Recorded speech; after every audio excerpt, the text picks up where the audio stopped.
So we want to talk the talk.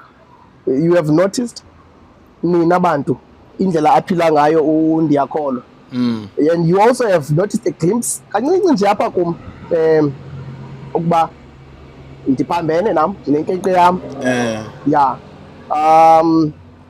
Ingaba senza ngendlela elihlobo siziphilisa ngalo okanye ubomi kakade abuna rules sixelelwa ngabantu uba masiphile njani thina nathi sizixelele uba masiphile njani.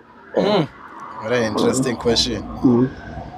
Ingaba senza ngendlela kanye siphila phantsi kwimigaqo siseko yabantu kanye ubomi bu-free baphile hlobo ufuna uphila ngalo kodwa uzuyazi each and everything oyenza with-consequences. Yabuya hey bhuti umhlela umbuzo so nawe iphinde ibuyele kanti uba ungubani for ujaji before ujaji ingaba elihlobo siphila ngalo senza ngendlela lehlobo loba bekusuppose basiphila ngalo okanye lehlobo elisetwe yi-system okanye bekusuppose ba ubomi bu-free. Exactly.